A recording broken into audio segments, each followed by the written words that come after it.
আমার রামচন্দ্রের ভগবত্তা সম্বন্ধে তুমি সন্দেহ করো না, তুমি বিপদে পড়বে। বলছে না, আমি পরীক্ষা করব, আমি পরীক্ষা করবো যে তোমার রামচন্দ্র কেমন ভগবান। বলছে দেবী তুমি যেও না, বিপদেও পড়বে, লজ্জাও পাবে। বলছে না, আমি পরীক্ষা করবো কেমন ভগবান। আরে ভগবান আমার স্ত্রী বিয়োগে কি কান্না করে? হ্যাঁ, উনি যদি ভগবান হবেন তাহলে নিজেকে স্ত্রীকে উনি নিজের অঙ্গের থেকে সৃষ্টি করতে পারেন না? ভগবান তো সবকিছু পারেন, সর্বশক্তিমান। তাহলে উনি কি সীতাকে নিজের অঙ্গ থেকে সৃষ্টি করতে পারেন না? দেবাদিদেব বলছে দেখো দেবী, উনি এখন মর্তধামে লীলা করছেন, উনি লীলা করছেন, অর্থাৎ লীলা করছেন, এখানে কান্নাও আছে, হাসি আছে, মানুষের মতোই করছেন, সাধারণ এই জগতের মতো তিনি করছেন। তুমি সন্দেহ করো না, তুমি লজ্জা পাবে পরীক্ষা করতে। যে না, আমি পরীক্ষা করতে যাবো। ঠিক আছে যাও। দেখো পার্বতী দেবী বলেছেন কি, সীতা দেবী রূপ ধারণ করেছেন। সীতা দেবী রূপ ধারণ করে রামচন্দ্র খুঁজছেন, কান্না করছেন, সীতা দেবীকে খুঁজে কান্না করছেন। আর পার্বতী দেবী সীতা রূপ ধারণ করে কি বলছে, এই যে প্রভু তুমি কাঁদছো কেন, আমি তো এখানে। যেই না বলেছেন অমনি রামচন্দ্র বলছে মা প্রণাম। যেই না বলেছে মা প্রণাম, পার্বতী দেবী লজ্জা পেয়ে গেছে। এসে দেবাদিদেবকে বলছে দেবাদিদেব সত্যি তোমার প্রভু যে ভগবান, আর তোমার প্রভু যে রামচন্দ্র যে এখন লীলা করছেন মর্তধামে মানুষের আকার ধারণ করে, এটা আজকে বুঝতে পারলাম। এই দেখো ভগবানের ভগবত্তা সম্বন্ধে সন্দেহ করলে সে বিপদে পড়বে। সৃষ্টিকর্তা ব্রহ্মা অনাদি আদি গোবিন্দ কষ্টে গিয়ে লীলা করছেন, সকালের কাজে চড়ছেন, নিজে চড়াচ্ছেন, এটো খাইছেন, খাওয়াচ্ছেন। এ দেখে দেবার এই সৃষ্টিকর্তা ব্রহ্মাণ মনে হয়ে গেল সন্দেহ, কেমন ভগবান, ভগবানকে এটো খায়, ভগবানকে কাউকে কাঁধে চড়ায় না, কাঁধে চড়ে। কি করলেন, গবাচ্ছ হরণ করে নিয়ে গেলেন, সকালকে হরণ করে নিয়ে গেলেন। শেষ পর্যন্ত সৃষ্টিকর্তা ব্রহ্মা নিজেই বিপদে পড়ে গেলেন। আপনারা জানেন অবশ্যই ভাগবতে এই ব্রহ্মমোহন লীলা আছে। শেষ পর্যন্ত যখন তিনি গেলেন সেই ব্রহ্মার ব্রহ্মলোকে গেলেন, গিয়ে দেখছেন প্রভু বলছেন ওরে আমি তোমাকে সৃষ্টি করার দায়িত্ব দিলাম, আমি তোমাকে সৃষ্টি করার দায়িত্ব দিলাম, তাই অভিমানে তুমি আমাকে সন্দেহ করছো? তোমাকে আমি সৃষ্টি করেছি আর সৃষ্টি করার দায়িত্ব আমি তোমাকে দিয়েছি, তুমি আমার তো সন্দেহ করছো? তাহলে দেখো শেষ পর্যন্ত হলো কি, ব্রহ্মা যখন সেই ব্রহ্মলোকে গেলেন, গিয়ে দেখছেন ব্রহ্মার রূপ ধারণ করে আরেকজন ব্রহ্মা বসে আছে, মানে ব্রহ্মার সিট নিয়ে, মানে আসন নিয়ে এখন টলমল। এটাই হরি বলে। শেষ পর্যন্ত যখন বুঝতে পারলেন তখন ব্রহ্মা নিজে এসে প্রভুর চরণে প্রণাম করে ক্ষমা ভিক্ষা চাইলেন এবং সেই ব্রহ্ম সংহিতায় লিখলেন ঈশ্বর পরম কৃষ্ণ সচ্চিদানন্দ বিগ্রহ অনাদিরাদি গোবিন্দ সর্বকারণ কারণম। তাহলে ভগবান লীলা করেন কেন? মর্তধামে আসার তো দরকার নেই। উনি যদি সর্বশক্তিমান হবেন তো ওখানে থেকেই সবকিছু করতে পারেন না, ইচ্ছা শক্তি দ্বারাই সব হয়। তো গোলকে থেকে যেগুলো করতে পারেন না, দুষ্ট দমন, ভক্ত রক্ষা, ধর্মকে স্থাপন, পৃথিবীর পাপের ভার লাগবে, তো ওখানে থেকে করতে পারেন পারেন। তাহলে ধরায় এসে মানুষের আকার ধারণ করে লীলা করেন কেন? বলে আজ থেকে প্রায় 5,500 বছর পূর্বে বৃন্দাবনে, বর্তমান উত্তর ভারতের মধুবন শ্রী বৃন্দাবন ধামে যদি উনি লীলা না করতেন, মনুষ্য আকার ধারণ করেন, তাহলে ভগবানের লীলা যে কি এটা আমরা কোনোদিনই বুঝতাম। তাই শ্রীচৈতন্য মহাপ্রভু যদি আজকে থেকে 500 প্রায় 38 বছর আগে নবদ্বীপে যদি মনুষ্য আকার ধারণ করে যদি তিনি লীলা না করতেন, গৌরকে আমরা চিন্তাই নেই, গৌর লীলা, গৌর ভক্ত কিছুই জানতাম না, কিছুই ধাম কি এটাই চিন্তা জানি। তিনি এই কারণে লীলা করেন, লীলা করেন জগৎ শিক্ষার জন্য, জীব শিক্ষার জন্য, এবং দুষ্টতম ভক্ত রক্ষা কিন্তু আছে, পৃথিবী পাপের ভার লাঘব তো আছে, কিন্তু মুখ্য হচ্ছে তার ভক্তকে তার লীলা রস আস্বাদন করাবেন বলেন। তাই যদি লীলা না করতেন, ভগবান যদি লীলা না করতেন, তাহলে এই লীলা আমরা আস্বাদন করতে পারতাম। তাই আজ দাপরের শেষে কলির প্রথম সন্ধ্যায় অদ্বৈত ওই বড় গোসাই কলিযুগের দুরবস্থা দেখে। কলিযুগের দুরবস্থা কি? ভক্তিগন্ধ নাহি পায় কেবল পশুর প্রায়, তারা হরিনাম না করে গ্রহণ,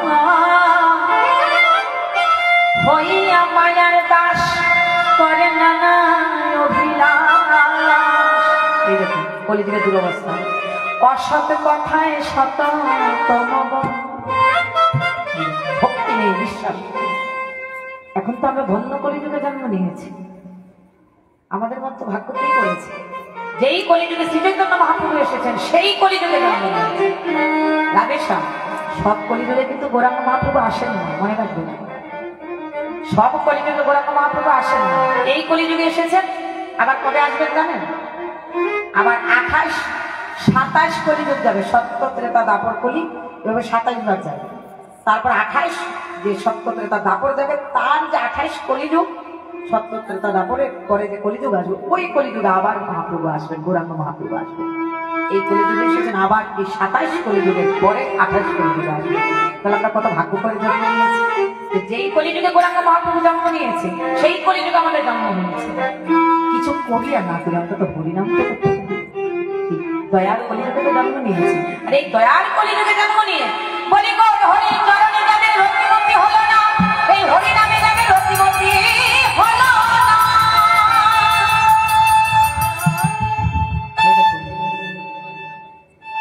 এই ধন্য কলিযুগে জন্ম নিয়ে হরিনামে যা রুচি হলো না, হরি দয়াল গৌর হরি চরণে যা রতিমতি হলো না, বলছে তার জন্মটা বৃথা, বেঁচে থেকে লাভ নেই।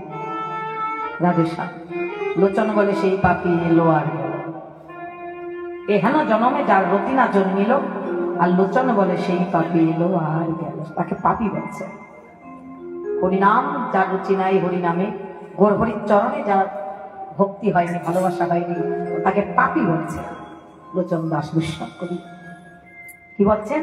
এহেন জন্মে যার রতি না জন্মিল, লোচন বলে সেই পাপি, সে পাপি, সে দুরাচারী এলো আর গেল, তার আশা দেওয়াই সার্ব।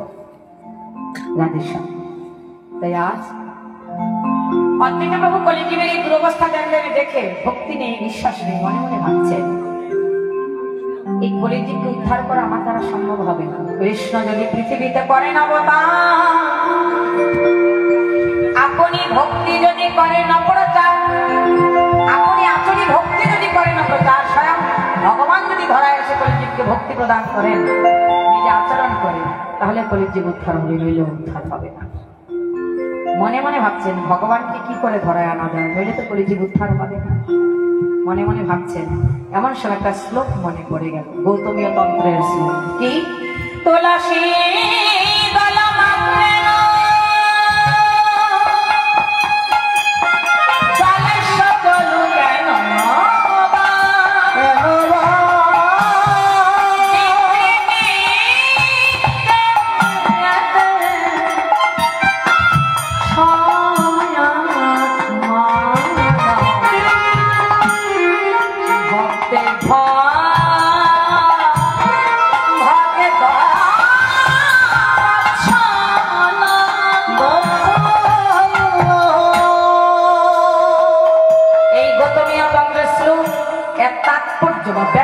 চৈতন্য চরিতামৃতে লিখলেন। কি এর অর্থ? কি? কৃষ্ণকে জলে তুলসী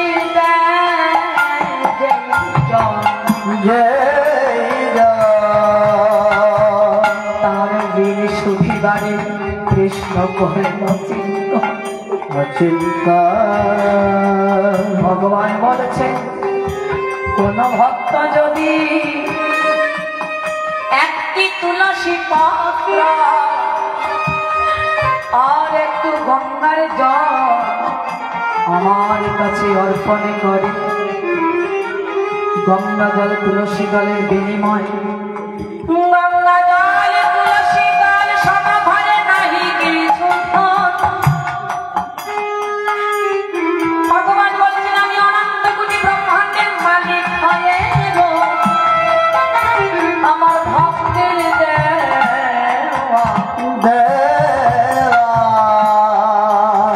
একটা তুলসী পাতা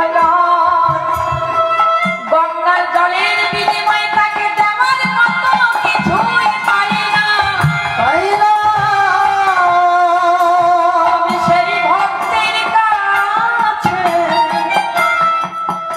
ঋণী হয়ে যাই। ভক্তকে দেওয়ার মতো যখন কিছু পাই না, করি জানো তবে আত্মা বেঁচে করে ঋণের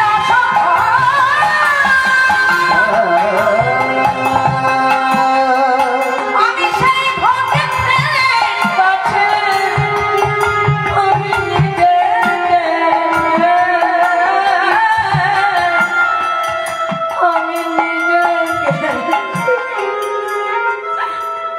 বিক্রি করে দে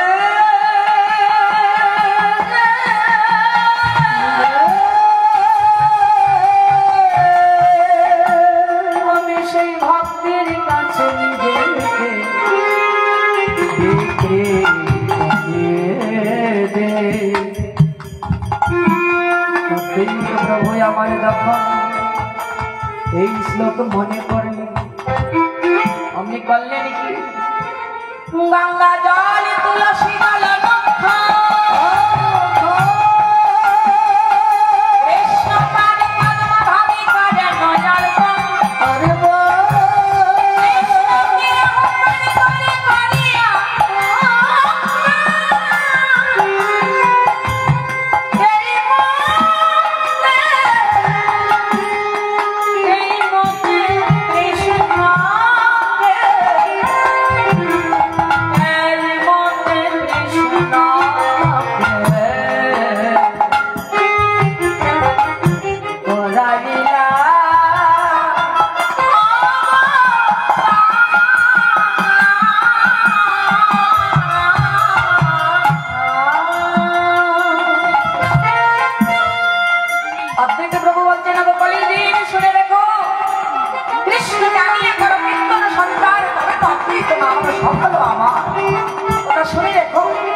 আমি পারি পারবই পারবো এনে দেখাবোই দেখাবো।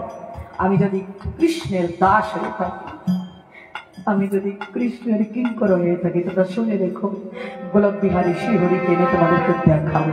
আর দেখালে অদ্বৈত প্রভুর প্রতিজ্ঞা এদিকে ভগবান দাপনের শেষে তিনি সংকল্প করেছেন কি কোন যোগে নাহি করিবেন ভক্তি দান ভক্তি বিনা জগতে নাহি অধিষ্ঠান।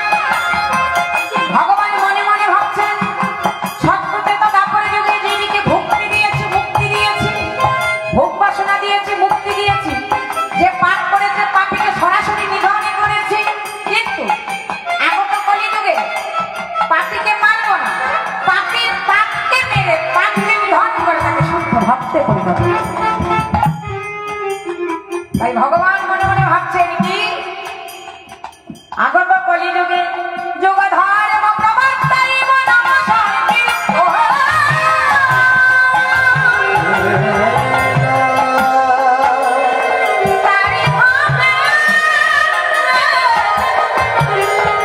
তারি ভাবে ভক্তি দিয়া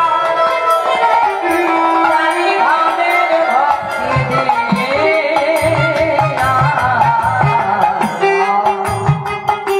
আমি না চাইব আমি কি করবো জানো কলির জীবী তোমরা শুনে রেখো আমি নিজে নাচিব জগৎ নাচাবো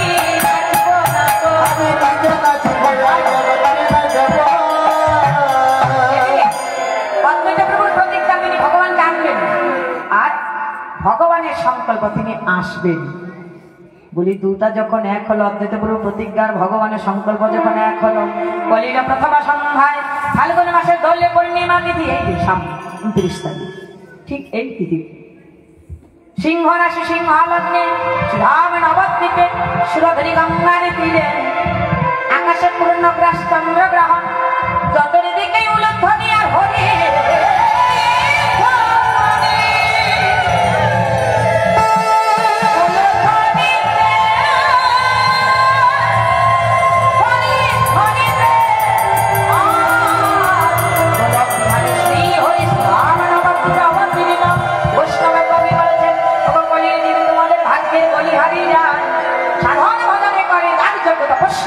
পাওয়া যায় না, সে নিজে এসেছে দেখে দাও।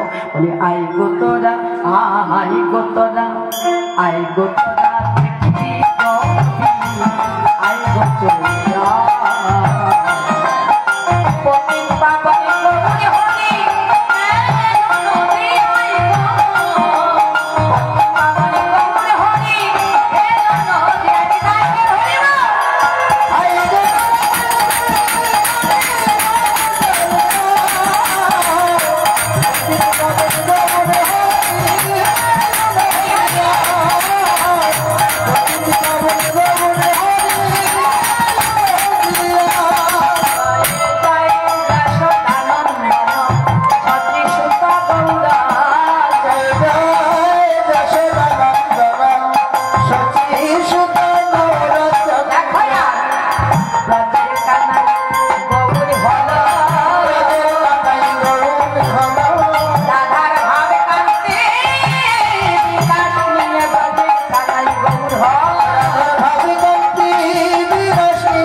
শুনে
শিবা সম্মানে সব ভক্তগণ অপেক্ষায় আছে।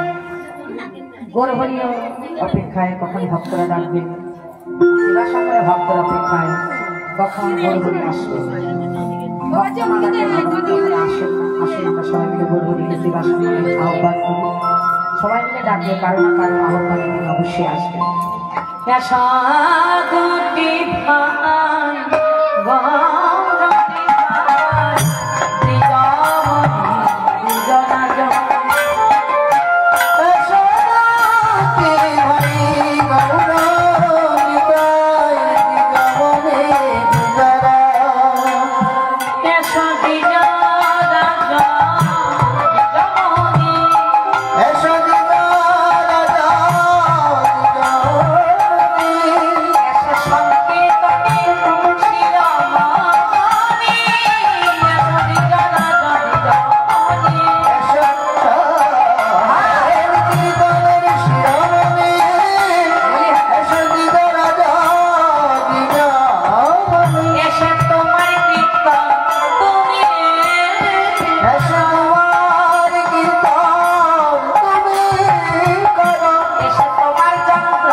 আনন্দ হবে না? সাধারণত আত্মীয় স্বজন আসলে আনন্দ হয়, গুরু বৈষ্ণব আসলে আরেকটু বেশি আনন্দ হয়। আর আনন্দ ঘন বিগ্রহ যেখানে এসেছে, মানে এই জগতের যত আনন্দ যেখান থেকে এসেছে সে আনন্দের উৎস। যেমন গঙ্গার উৎসব কোথায়? গঙ্গার উৎসব কোথায়? গমক। গঙ্গার উৎসব গমক। আর এই জগতের যত আনন্দ, এই আনন্দের উৎস ওখান থেকে। এই আনন্দ ঘন বিগ্রহ। এখানে চিটা ফোটা, এখানে চিটা ফোটা, ওখানে পূর্ণ। ওখানে পূর্ণ আনন্দ, আর এই জগতে চিটা ফোটা। আচ্ছা বলুন, চিটা ফোটা আনন্দ যদি এইরকম হয়, তাহলে পূর্ণ আনন্দ ঘন বিগ্রহ সেখানে কত আনন্দ হবে? বিদায় ঘর পরিবার কি একটা চিটা ফোটা, তাতে আমরা কত আনন্দ পাচ্ছি। এই জগতের যে আনন্দ চিটা ফোটা, মানে পূর্ণ আনন্দের চিটা ফোটা মাত্র, একটু চিটা ফোটা। এত যদি আনন্দ হয় এখানে, তাহলে যেখানে পূর্ণ আনন্দ সেখানে কত আনন্দ হয়? আনন্দ ঘন বিগ্রহ যেখানে এসেছেন সেখানে কি আনন্দ না হয়ে থাকতে পারে? সবাই মিলে গৌর জয় গুণগান কীর্তন করছেন মনে মনে। বলা বলা সত্যি নন্দনে গোরা দেখি, পণ্ডিত বাবনে গোরা দেখি, সত্যি জয় গোরা দেখি, জয় রে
এই হচ্ছে অধিবাসের প্রথম পদ, যিনি লিখেছেন বৈষ্ণব কবি নয়নানন্দ প্রভু। জয় রে গোরা শ্রী সচির নন্দ। আচ্ছা, আমরা যখন আমাদের পরিচয় কারো কাছে বলি, কার নামে পরিচয় দিই? পিতার নামে পরিচয় দিই না মায়ের নামে? রাধে, পিতার নামে পরিচয় দিই না মায়ের নামে? পিতার নামে। এখানে জয় রে গোরা শ্রী সচির নন্দন, মায়ের নামে পরিচয় দিই। কেন? তাই বৈষ্ণব কবি ভুল লিখেছেন? বলছে না, বৈষ্ণব কবি বলছে আমি মায়ের নামে কেন পরিচয় দিয়েছি জানো? বলি সচ্চিরিত নয়, সচ্চিরিত নয়, সচিরিত নয়, সচিরিত নয়, সচিরিত নয়, সচিরিত নয়, সচিরিত নয়, সচিরিত নয়, সচিরিত নয়। কি বলছে? সচিরিত নয়, তনে মানে পুত্র, গোর হরি সচি মায়েরই পুত্র, এটা ঠিক। আবার বলছে সচিরিত নয়, সচি মায়ের পুত্র। সচিরিত নয়, সচি মায়ের পুত্র, আবার সচিরিত নয়, সচি মায়ের পুত্র। একটা বলো সচি মায়ের পুত্র, হ্যাঁ হ্যাঁ বলো তোমরা সচি মায়ের পুত্র, না নাটা বলো, আমার দুইটাই ঠিক। দুইটা কি করে ঠিক হবে? একটা ঠিক হবে, হাঁটা ঠিক হবে না, তোমার নাটা বলো, আমার দুইটাই ঠিক। সত্যি মায়ের পুত্র প্রহরী সবাই হ্যাঁ ঠিক বলে নাটা ঠিক করে কি করে বলে সত্যি যে কোনো কেউ হতে পারে সত্যি শব্দের অর্থই হচ্ছে সমানে শুদ্ধ কি শব্দের চিত্ত বলি যার হইয়াছে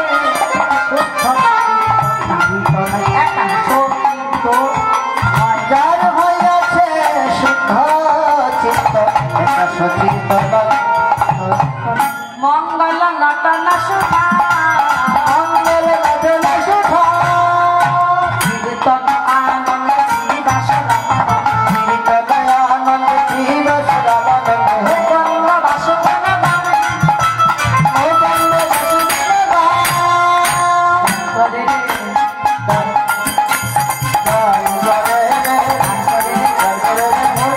বাসুদেব মুকুন্দ বাসুভ হরিদাসেরা মহাপ্রভুর কীর্তন তারা গান করছে মানে এটা একটা সেবা এই যে কীর্তন যারা করে এটা কিন্তু সেবা মহাপ্রভুর সেবা জানি তাই এটা মনে করবে না যারা কীর্তন করছে মহাপ্রভুর সেবা করছে প্রভুর গুণ কীর্তন প্রভুকে শুনিয়ে প্রভুকে আনন্দ দিচ্ছে এটা প্রভুর সেবা করছে হ্যাঁ তবে যদি প্রভুর সুখের জন্য হয় তা প্রভুর সেবা আর যদি জগতের আনন্দের জন্য হয় তাহলে ওটা সেবা হবে না কিন্তু আমার মতো কীর্তনে এত জগতের আনন্দের জন্যই কীর্তন করি কি ঠিক না রাধেশ্যাম দেখবেন আসরে বেশি না এখন তো 2000 টাকা নোটটা নেই গোলাপি নোট বড় নেই এখন তুলে দিয়েছে বেশি লাগবে না যদি 500 টাকার একটা নোট যদি ঝুলানো হয় ওরে বাপরে কীর্তনী আর কায়দা দেখে কেউ কীর্তন করতে হবে কি কিভাবে কীর্তন করতে হবে ভগবানের গুণ কীর্তন কাকে শোনানোর জন্য ইষ্ট দেবস্থানে নিলাবা প্রেম ভক্তি চন্দ্রিকায় নরোত্তম ঠাকুর মহাশয় বলছেন ভগবান গুণ কীর্তন করেন তবে জগতের আনন্দের জন্য নয় ইষ্ট দেবস্থানে নিলাবা প্রভুর গুণ কীর্তন প্রভুকে শুনিয়ে আনন্দ তার যাতে সুখ হয় তার যাতে আনন্দ রাধেশ্যাম প্রভু যদি আনন্দ পান জগৎ আনন্দ পাবে বিম্ব যেরকম সাজবে প্রতিবিম্ব সেরকম দেখাবে বিম্ব আপনি যেভাবে সাজবেন আপনার ছবিটা আয়নার মধ্যে এরকম দেখাবে ভগবানের প্রতিবিম্ব আমরা তিনি হচ্ছেন বিম্ব তার প্রতিবিম্ব আমার প্রভু যদি সুখ পায় তাহলে আমরা আনন্দ পাবো সুখ পাবো তাই গৌর হরি হরি তাই আজ মুকুন্দ বাসুদেব হরিদাস তারা প্রভুকে কীর্তন শুনে আনন্দ দিচ্ছে সেবা করছে প্রভু এরা হচ্ছে মহাপ্রভু কীর্তন যারা গাইছে তারা বাজাচ্ছে গাইছে তারা গাজাচ্ছে বাজাচ্ছে মৃদঙ্গ বাজাচ্ছে কিভাবে বলে দ্রাং দ্রাং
বাকি যারা সেবা করবে না সবাই কি গাইতে বাজাতে জানে যেমন আমার এই ভাই জানে অনুপম জানে আমার রাম ভাই জানে আমার মিঠু ভাই জানে আমার এই সবাই কি জানে সবাইকে গান গান গাইতে জানে, বাজাতে জানে না। তবে গান গাইতে ভালোবাসে না সবাই জানে না, তবে গান গাইতে ভালোবাসে না এমন কোন ব্যক্তি জগতে খুবই কম আছে। দেখবেন মানে বছরের পর বছর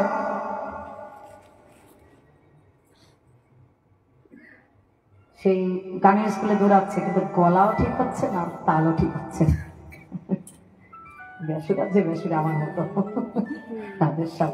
আবার দেখবেন কি বলবো, কয়েকদিন আগে এক জায়গায় গিয়েছিলাম কীর্তনে, এরকম কীর্তনে গিয়েছিলাম তো সকালবেলা ভক্ত বাড়িতে নিয়ে গেল, বাচ্চাটা কথা বলতে এখনো শিখেনি, 2-2.5 বছরের বাচ্চা হবে। ওরে বাপরে কি তাল, কর্তা নিয়ে কথা বলতে পারে না, কিন্তু এখন মাত্র 1.5-2 বছর হবে বয়স, মানে কি যে তাল।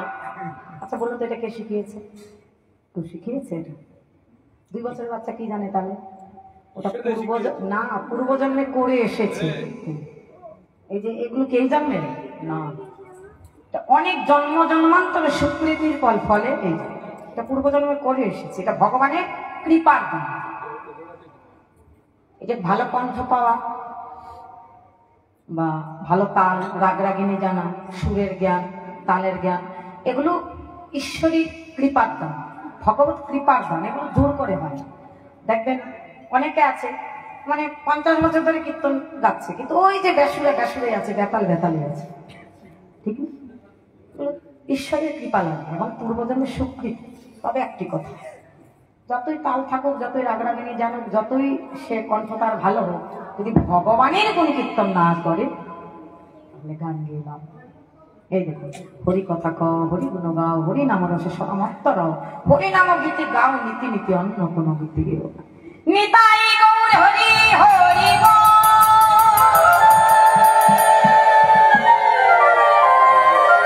গান গাইতে হবে, তবে দেশীয় গান নয়। ভালো কণ্ঠ পেলাম, ভালো তাল আছে, এখন যদি হিন্দি ছবির গান করি কোনো কাজে লাগবে? কণ্ঠ কোনো কাজে লাগে? হিন্দি ছবির যদি গান করি, যদি বাউল গান করি, কবি গান করি, ভগবানের গুণ কীর্তন ভালো কণ্ঠ পেয়ে, ভালো কণ্ঠ না হোক, তালেরও দরকার নেই, সুরেরও দরকার নেই, যদি ভগবানের গুণ কীর্তন কেউ করে তার গান করা তখনই সার্থক। মুকুন্দ হরিদাস দিবাস এরা মহাপ্রভু কীর্তনিয়া প্রতিদিন প্রভুকে কীর্তন করে আনন্দ পায়। প্রভু তাদের মুখে কীর্তন না শুনলে আনন্দই পায়। যারা গাইছে তারা গাইছে, যারা বাজাচ্ছে তারা বাজাচ্ছে, বাকি যারা বলি কহ দে গো গায়ঙ্গে সুগন্ধি চন্দ্র, কহ দে গো গায়ঙ্গে সুগন্ধি চন্দ্র,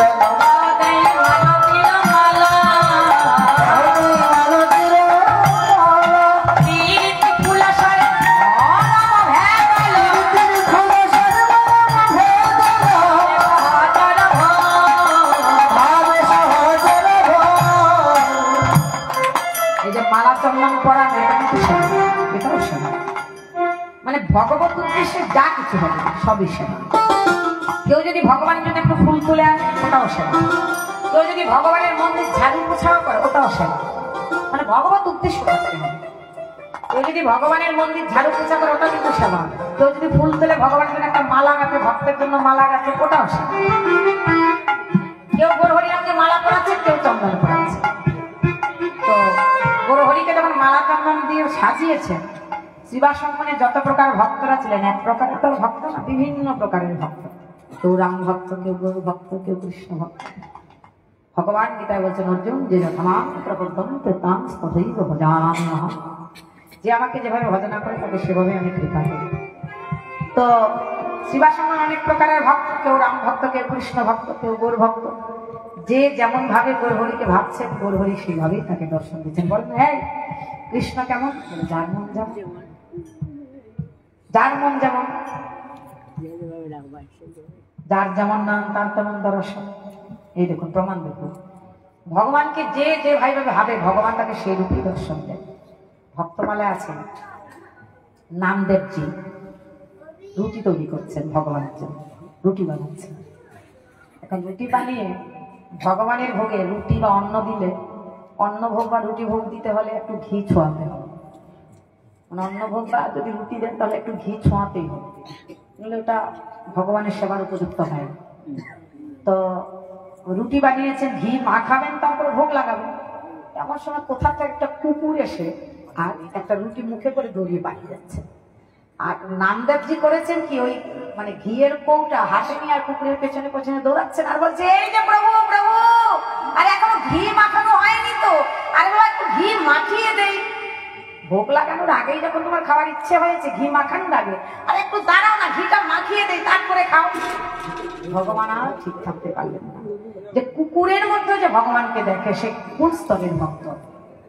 মানে সর্বজীবী যে ভগবান বিরাজমান, সর্বঘটে বিরাজমান, একটা পিপিলিকার মধ্যে, একটা হাতির মধ্যে, একটা কুকুরের মধ্যে, একটা গাভীর কাছে, মানুষের কাছে, সবার কাছে ভগবান যে বিরাজমান, ভগবান ঠিক থাকতে পারলেন না বলে নামদেবজি ভক্তি দেখে যে কুকুরের মধ্যে যে ভগবানকে দেখতে পারে, সঙ্গে সঙ্গে নামদেবজিকে কুকুরের মধ্যেই ভগবান দর্শন দিলেন। নিতাই গৌর হরি বল।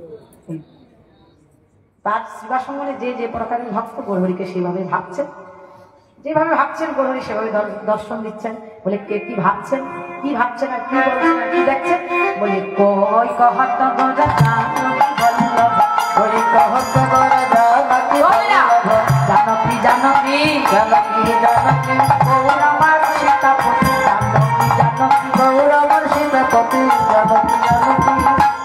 এই কথা বলছে মুরারি গো পথে বলে, মুরারি গো পথে বলে, সেই স্বভাবে বলে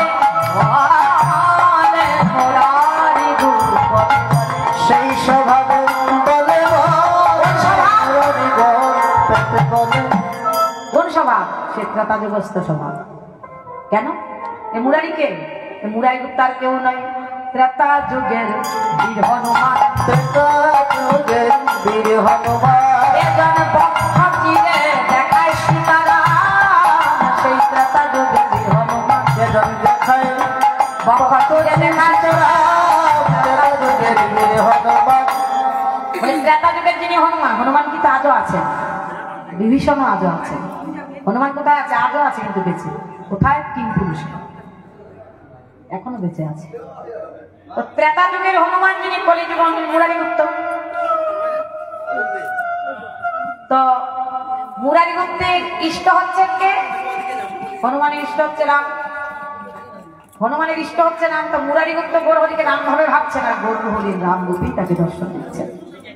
তাই মুরারি গুপ্ত বলছেন, এই যে পরশুরামানন্দ, আজ গৌরাঙ্গ নয়, গৌরাঙ্গ সে ত্রেতা যুগের শ্রীরামচন্দ্র। পাশে ছিল কে? পরশুরামানন্দ। পরশুরামানন্দ বলছে, এই মুরারি, ও মুরারি কি বলিছ? অনুরাগী কি বলিছ? ও মুরারি তুমি কি বলিছ? অনুরাগী তুমি কি বলিছ? গৌর আমার রাম নয় গো, ও মুরারি তুমি কি বলিছ? গৌর আমার রাম নয় গো, অনুরাগী কি বলিছ? তুমি যা বলছ তা ঠিক বলো নাই হে, ও মুরারি কি বলিছ? যা বলেছ ঠিক নয় গো, অনুরাগী কি বলিছ? এবার মুরারি বলছে, মুরারি গুপ্ত বলছে, এই পরশুরামানন্দ তুমি কি বলতে চাইছো? বলে, আমি কি বলছি জানো? গৌরকে, বলে গৌর রাম নয়, গৌর রাম, গৌর গৌর নয়। তাহলে শ্রীরাধার প্রিয় পাঁচপান, শ্রীরাধার প্রিয় পাঁচপান, আজ গৌরাঙ্গ নয়, আদি গৌরাঙ্গ নয় গৌরাঙ্গ। সে যে বৃন্দাবন কৃষ্ণচন্দ্র, আজ গৌরাঙ্গ নয়, সে বৃন্দাবনের শ্রীরঙ্গ, আদি গৌরাঙ্গ নয় গৌরাঙ্গ। সে যে বৃন্দাবনে ভঙ্গ। গৌর গৌর নয়, গৌর রাম নয়। তাহলে আমি জানি গৌর বৃন্দাবনের সেই কৃষ্ণচন্দ্র। কেন? এই পরশুরামানন্দ হচ্ছে সখী, অষ্টসখীর মধ্যে এক সখী। তাই সখীদের ইষ্ট হচ্ছে কৃষ্ণ। পাশে ছিল নয়নানন্দ প্রভু, উনি বলছেন তোমরা রাম বলো আর শ্যাম বলে যে যাই বলো না কেন। পরশুরামানন্দ, এই যে মুরারি গুপ্ত, তোমরা যে যাই বলো না কেন। তাহলে আমি কি বলছি জানো? উনি রাম বলো আর শ্যাম বলো, তোমরা যে যাই বলো না কেন, আমি জানি নয়নানন্দের মনে আনন্দ হিত জানে, গৌর আমার গদা ঘরে যাও,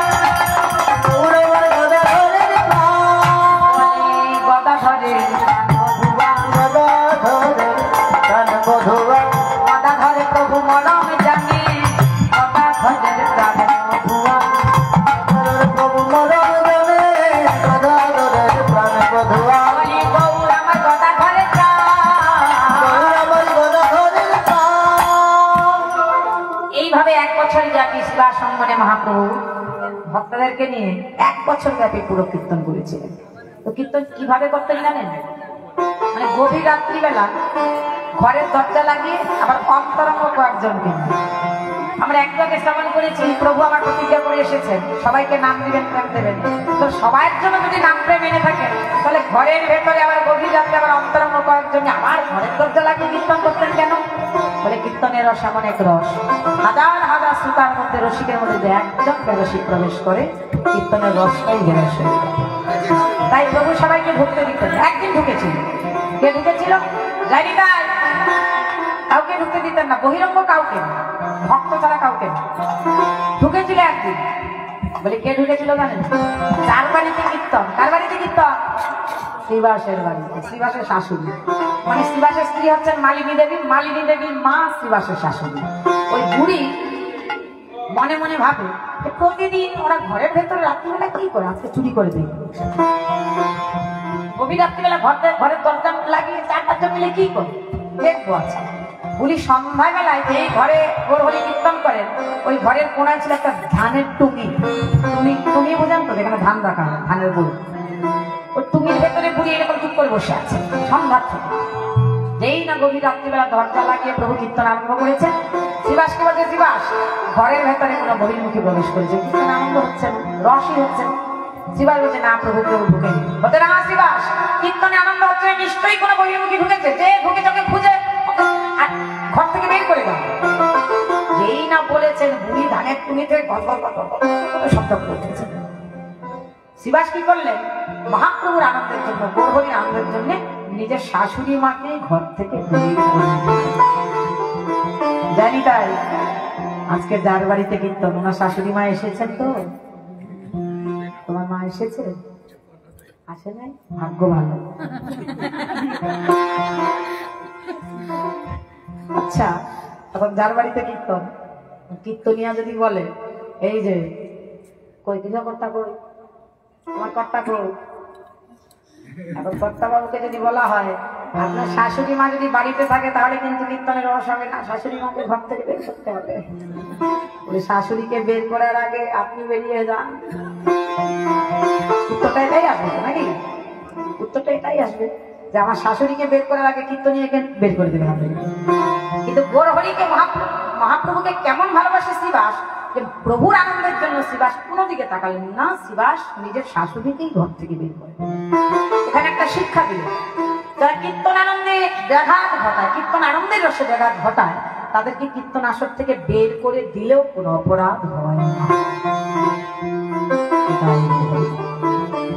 প্রভু 1 বছর ব্যাপী কীর্তন করলেন। আরেকদিনও ঢুকেছিল একজন শিবাসের কৃপাতেই। কে? সে ব্রহ্মচারী দুগ্ধপেয়ী ব্রাহ্মণ। ব্রহ্মচারী ব্রহ্মজ্ঞানী দুগ্ধপেয়ী ব্রাহ্মণ।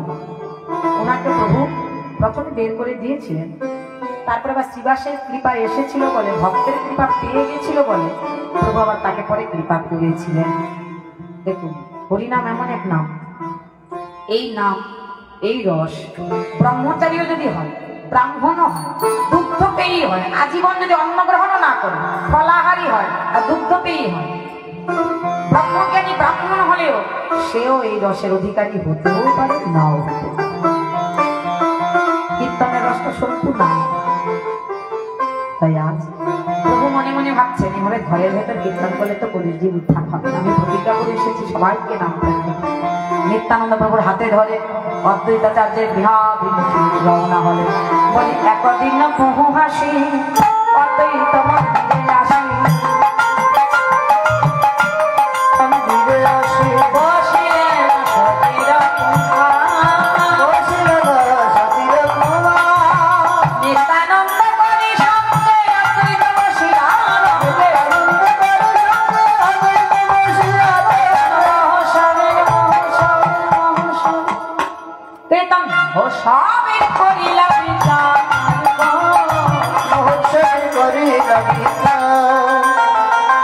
তিনি প্রভু একে ঠাই, প্রভু একে ঠাই, নিতাই গৌর সীতানাথ গোসাই, তিনি প্রভু একে ঠাই, গৌর সীতানাথ গোসাই, প্রভু নিতাই গৌর সীতানাথ গোসাই, তিনি প্রভু একে ঠাই, নিতাই গৌর সীতানাথ গোসাই, তিনি প্রভু একে ঠাই। তিন প্রভু এক ঠাই মিলে এক জায়গায় নেবেন, কি করবেন আলোচনা করছে। এমন সময় ঘরে ছিল সীতা ঠাকুরানী, অদ্বৈত গৃহিণী। সীতা ঠাকুরানী এসে বলছেন, প্রভু তোমরা তিন প্রভু একটাই কিসের আলাপ আলোচনা করছে, একটু আমাকেও বলো না। বলি তা শুনি আনন্দে হাসি, সীতা ঠাকুরানী হাসি,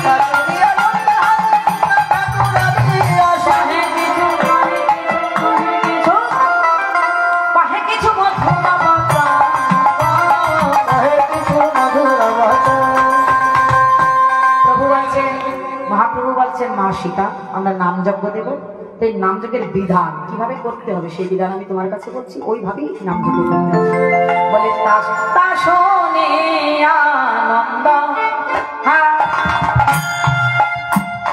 বলি তা শোনে আনন্দ মনে মহোৎসবের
প্রথম নিমন্ত্রণ বৈষ্ণব নিমন্ত্রণ।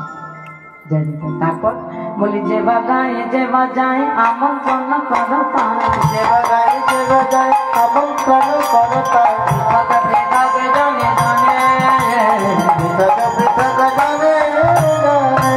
শুনি মহাপ্রভুর কথা বিধি কইল কথা, শুনি মহাপ্রভুর কথা বিধি কইল কথা, এত বলি গোদারায় আজ্ঞা দিল সবাকা,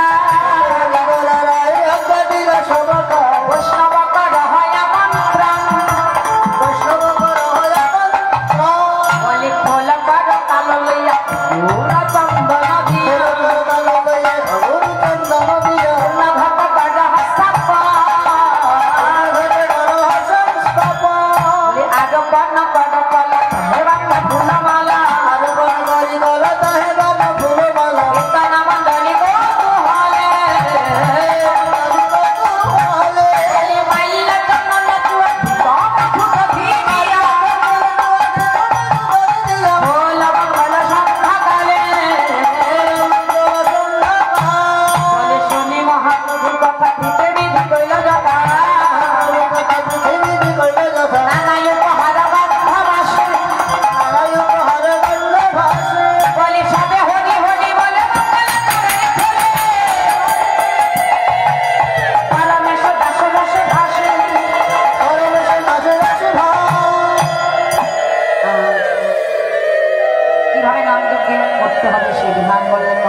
রাম রম্ভা আরোপণ পূর্ণ ঘট সংস্থাপন, আমরা পল্লব সারি সারি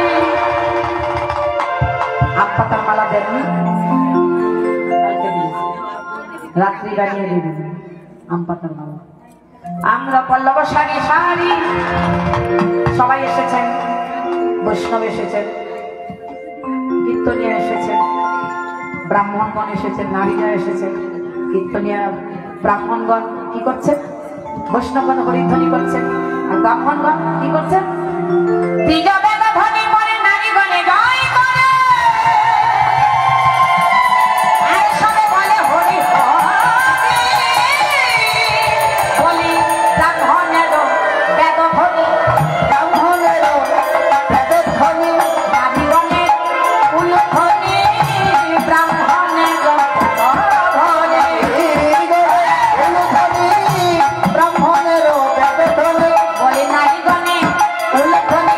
আবার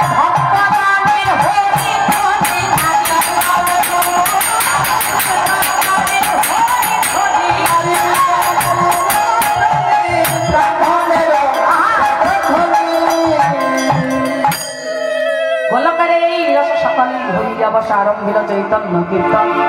তোমরা বৈষ্ণবগণ মর এই নিবেদনে কৃপা করি করিবেন শ্রবণ। কীর্তনের অধিকারী হইলেন নরহরি বিলাস শির গুণঙ্গন। আহ্বানিয়া সভাকারে বচন অবিলম্ব করে আশ্বা দিবে গোলাপ দেবে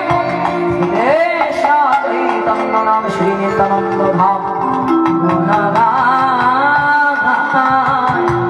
দর্শন বৃন্দাবন। শ্রীধাম নবদ্বীপে চতুর্দিকে নিমন্ত্রণ শুরু হয়ে গেল। নানা দ্রব্য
অনেক ভাগ্যের ফলে সাধুগুরু বৈষ্ণবের আগমন হয়েছে, কালকেও আসবেন।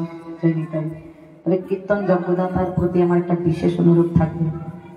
কতদিনে যে আপনার এই আশা পূরণ হতে চলেছে এটা আপনারাই জানেন। এতদিন পরে বাসনা আমার বাড়িতে একটা হরিনাম যজ্ঞ দিব।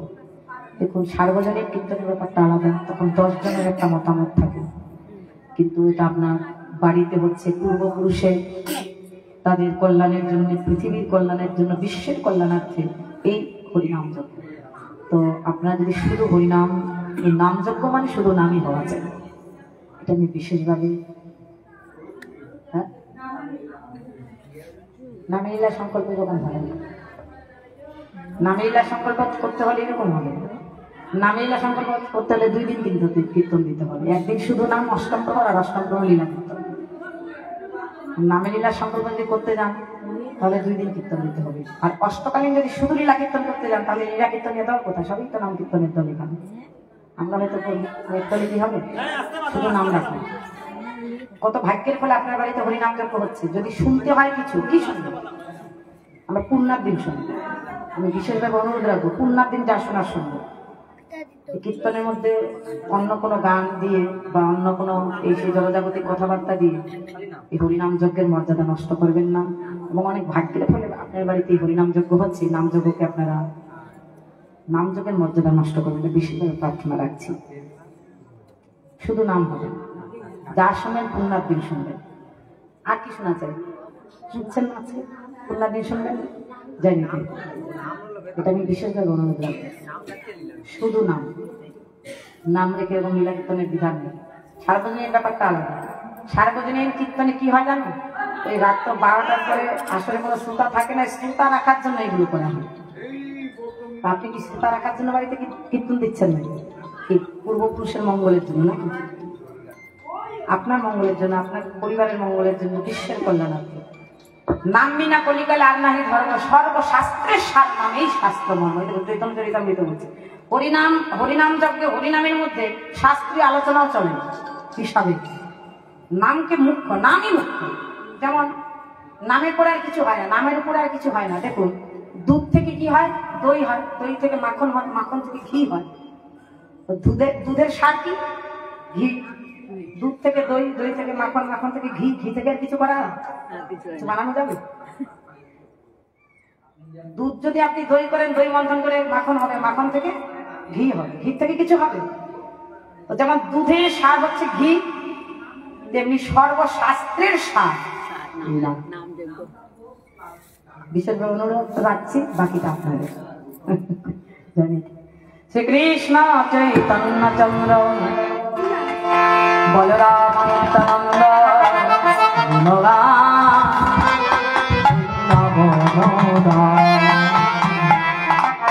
শ্রীরাম নবদ্বীপে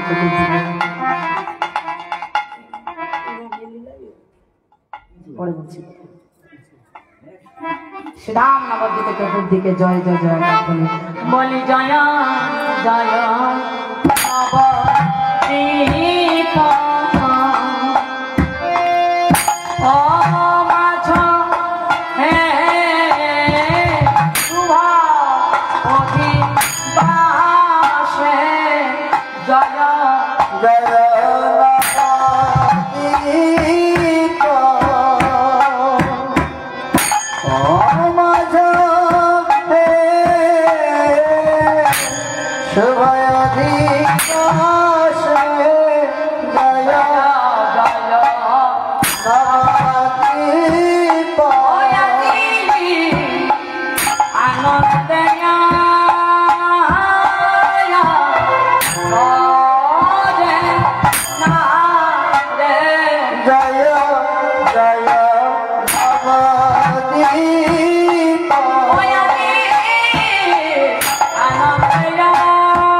মঙ্গলের জন্য অদ্বৈত প্রভুকে বললেন মহাপ্রভু, আর বৈষ্ণব সম্ভাষণের দায়িত্ব দিলেন নিত্যানন্দ প্রভুর কাছে। কেন?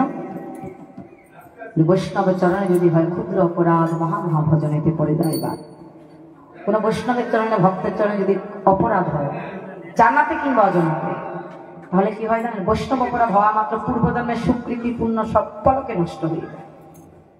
এই যে হরিনাম যজ্ঞ অষ্টপ্রহর 24 ঘন্টা এক দিবা এক নিশি, কেন? বৈষ্ণব অপরাধ যদি কারো হয়, সারা জীবন হরিনাম করলেও তার অপরাধের মার্জন হবে না।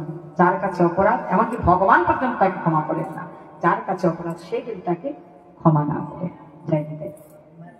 তো নিত্যানন্দ প্রভুর কাছে কেন দিলেন? বলে অক্রোধ পরমানন্দ নিত্যানন্দ অভিমান শূন্য নিতাই নগর ভেদেরা। যারে দেখে তারে বলে দন্তে তৃণ ধরি, আর আমারই কিনে আলো হবো। অপরাধ কোথার থেকে হয়? অপরাধ ক্রোধ আর অভিমান। ক্রোধ আর অভিমানের থেকে অপরাধ হয়। যার ক্রোধেই নাই, যার একেবারে অভিমান নাই, তার অপরাধ হওয়ার ভয় আছে কি? ক্রোধী ব্যক্তির অপরাধ হয়। ক্রোধে কাকে কি বলে ফেলবো সে নিজেই বুঝে। ক্রোধ যখন মানুষের হয় তখন তো সে নিজেই বুঝে না কি করছে কি বলছে। একমাত্র অপরাধ হয় ক্রোধের থেকে, আর ক্রোধ আসে কোথার থেকে? কামনার থেকে, জড়জাগতিক কামনা থেকে। যার বেশি ক্রোধ মনে করে তার ভিতরে কামনা আছে জড়জাগতিক, হাতের এপিটারতি।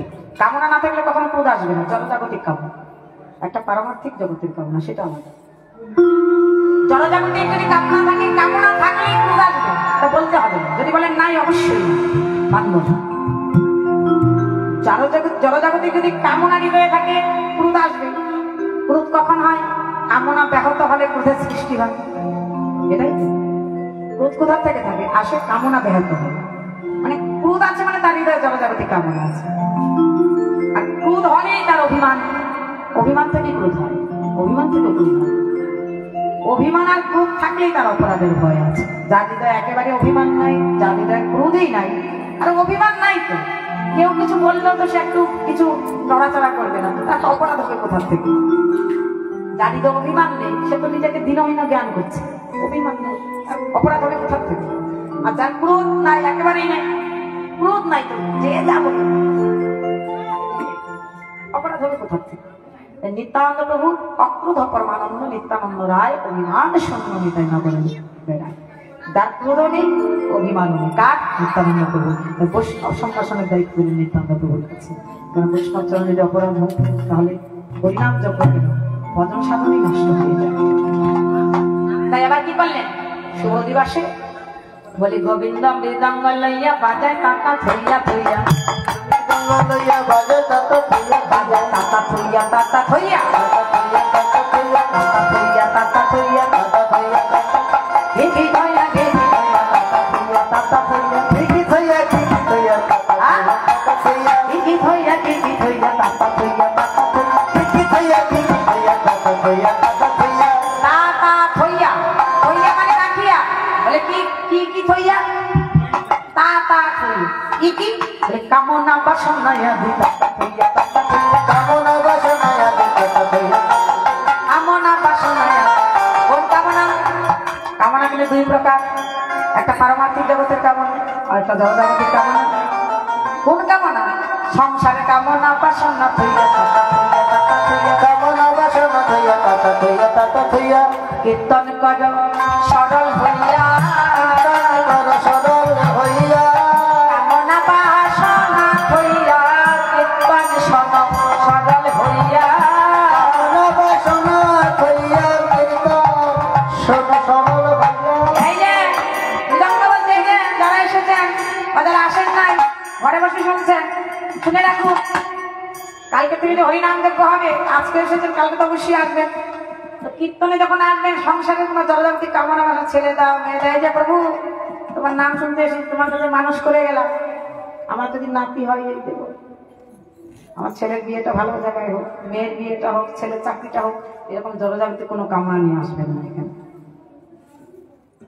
হ্যাঁ, কামনা নিয়ে আসতে পারেন যে প্রভু তোমার চরণে যেন ভালোবাসা হয়, এই হরিনাম শুনে যেন তোমার প্রতি শ্রদ্ধা হয়, তোমার ভালো চরণে ভালোবাসা হয়, হৃদয়ে যেন ভক্তি হয়। শেষ হয়ে গেল তো একটু বাকি আছে, এখন দিয়ে হয়ে গেল। এই যে আরো কিছু থাকতে হবে, রাখতে হবে। কি বলি? হিংসা নিন্দয়া দি তাতা থইয়া, তাতা থইয়া। হিংসা নিন্দয়া দি তাতা থইয়া তাতা থইয়া। আচ্ছা, মনে করলাম কামনা বাসনা না হয় রেখে আসলাম, হিংসা নিন্দা কি করে রাখবো? ওটা তো এখানে আছে, যাইনি তাই। হিংসা নিন্দা কি করে রাখবো? ঠিক আছে বাবা, মৃদঙ্গ বলছে ঠিক আছে, হিংসা নিন্দা যদি রাখতে না পারেন, কামনা বাসনা যদি রাখতে না পারেন, কামনা বাসনা হিংসা নিন্দা নিয়েও কীর্তনে আসবেন। তবু কীর্তনে যেন আসেন, যদি না আসেন তাকে ধিক, তাকে ধিক, তাকে ধিক তাকে ধিক, তাকে ধিক, তাকে ধিক তাকে ধিক ধিক্তাং, ধিক্তাং, ধিক্তাং মানে তাকে ধিক, তাকে ধিক, তাকে ধিক তাকে ধিক, তাকে তাকে তাকে ধিক, তাকে তাকে তাকে ধিক, কাকে কাকে বলে? তাকে তাকে বলে কাকে? বলে কীর্তনে আসবে না যারা তাকে ধিক, তাকে ধিক। কীর্তনে আসবে না যারা তাকে ধিক তাকে ধিক। কীর্তনে কারা আসবে না? মানে মোবাইলের নেশা দেবে আর ঘরের বিষয়বস্তু যাদের বেশি, ওইদিকে নজর। শহরে কীর্তন হচ্ছে তো না, ঘর বাড়ি সে ফেলে যাবো, যদি চোর ডাকাতি করে, চুরি করে, ডাকাতি করে, না যাবো, যায়নি তাই। কতরা আমার আমার করলো, যায়নি তাই। পাশের বাড়িতে কীর্তন হচ্ছে, পাড়ায় কীর্তন হচ্ছে, হয়তো কেউ দেখুন মোবাইল দেখছে, কেউ তো নাকে সর্ষের তেল দিয়ে ঘুমছে। এত সুন্দর কীর্তন হচ্ছে, কীর্তনে যারা আসেন, এই যে কীর্তনে যারা আসবেন না তার জীবন ধিক, আরো ধিক। তাকে তাকে ধিক, কাকে? কীর্তন শুনবে না যারা তাকে ধিক, তাকে ধিক। কীর্তন শুনবে না যারা তাকে ধিক তাকে ধিক। কীর্তন শুনবে না কারা? কীর্তনে এসে এই যে গল্পের অবস্থা, কি ছেলে খাওয়া দেয় তো হ্যাঁ, এটা মায়েদের কাছে বেশি। এটা মায়েরা 2-5 জন একসঙ্গে হয়ে গেলে এই আরম্ভ হয়ে গেল, কার ছেলে কি করেছে, কার মেয়ে কি করেছে, কার এটা। তবে মৃদঙ্গ বলছে আগামীকালকে আপনাদের গল্পের বস্তার মুখগুলো ভালো করে টাইট করে বেঁধে আসবে, যায়নি তাই, তাহলে কিন্তু কীর্তন শুনতে পারবে না। যদি কীর্তন না শুনে বলছে তাকে ধিক, তাকে ধিক, তাকে ধিক, তাকে ধিক, তাকে ধিক, তাকে তারা কীর্তন শুনবে। করতালে অদ্বৈত পালে, করতালে অদ্বৈত পালে। করতাল বাবাজি বলছে মৃদঙ্গ বাবাজি তুমি তো অনেক কিছু বললে, আমি বেশি কিছু বলবো না। করতালে করতাল, করতালে করতাল, আমি বেশি কিছু বলবো না, শুধু আমার নাম কি করতাল, আমার নামটা শুধু জপ করো। করতালে করতাল, করতালে করতাল, আর কইও না বেতালে, আর করতাল, আর কইও না বেতালে, আর করতাল। ওকে তুমি তো অনেক কিছু বললে, কামনা বাসনা ছাড়া, হিংসা নিন্দা ছাড়া, কীর্তনে আসো, কীর্তন শোনো। আমি এত কিছু বলবো না, শুধু তাল করো। তাল যদি করতে হয় কি করতে হবে? মাঝে মাঝে ফাঁকে, মাঝে মাঝে ফাঁকি দাও, মাঝে মাঝে ফাঁকে দাও, মাঝে মাঝে ফাঁকি দাও। তালে যদি করিতে যাও মাঝে মাঝে ফাঁকি দাও, তালে যদি করিতে যাও মাঝে মাঝে ফাঁকি দাও। কিছু যে কোনো একটা তাল যদি করতে চান তাহলে মাঝে ফাঁক দিতে হবে। ফাঁকটা যদি না দেখাতে পারেন, না দিতে পারেন বা না দেখান, তাহলে তালটা ভুল। যেমন 16 মাত্রা আপনি তাল করবেন, 3 তালি 1 খালি, 16 মাত্রা। ধা দিন দিন না, ধা দিন দিন না, না দিন দিন না, দিন না, এই যে ফাঁক, ধা দিন দিন না, ধা দিন, এই যে এই ফাঁকটা যদি না দেখান তালটা ভুল। ঝাড়তাল করুন 10 মাত্রা, ধি না ধি ধি না, ধি না ধি ধি না, ধি না ধি ধি না, ফাঁকটা যদি না দেখান তাহলে তালটা ভুল। আপনি যে কোনো তাল করুন, ফাঁকটা দেখাতেই হবে। তাল যেমন ফাঁক না দেখালে যদি তালটা ভুল হয়, অবশ্যই ভুল। তালটা যদি ফাঁক না দেখান তাহলে তালটা ভুল হবে। তেমনি সংসারে যদি তালে করতে চাও মাঝে মাঝে ফাঁক দাও। কি ফাঁক? এই সবাই সংসারের কাজে ফাঁকি দিয়ে, সংসারকে ফাঁকি দিয়ে আজকে সবাই কীর্তনে এসেছে। এই ফাঁকটা যদি মাঝে মাঝে সংসারকে না দেন, ফাঁকি না দেন, তাহলে কিন্তু সংসারটাই হয়ে যাবে। যেমন ওই তালের মধ্যে যেমন ফাঁক না দিলে তাল ভুল, সংসারে মাঝে মাঝে যদি সংসারে যদি ফাঁকি না দিয়ে হরি কথায় না যান তাহলে সংসারটাই হয়ে যাবে। বলি হরিদাস করে গানে শ্রীবাস ধরে তা, হরিদাস করে গানে শ্রীবাস ধরে তা, আছে বড় কীর্তন বন্ধ, আমার প্রধান না পেরে, প্রধান না পেরে,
আগামীকাল ব্রহ্ম মুহূর্ত থেকে মঙ্গলারতি করে আরম্ভ হবে। অষ্টাদশ জাতি হরিনাম। আসুন সবাই মিলে একটা হাতে তালি দিয়ে আমরা হরিনাম করি। শ্রী গৌরাঙ্গ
नित्यानंद प्रभु की, अद्वैत प्रभु की, तथा श्री गुरु भक्त वृंद की, नवद्वीप धाम की, समस्त भक्तों में मंडली की, शुभ अधिवास की, आज की आनंद की।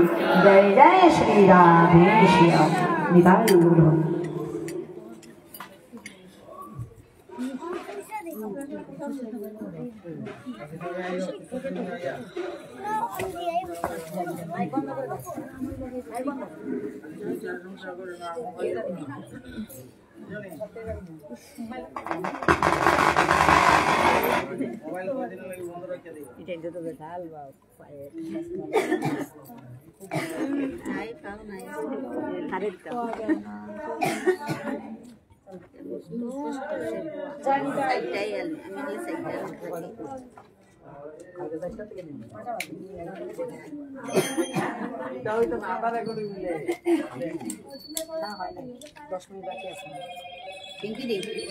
মোবাইলটা দাও দেখি তো।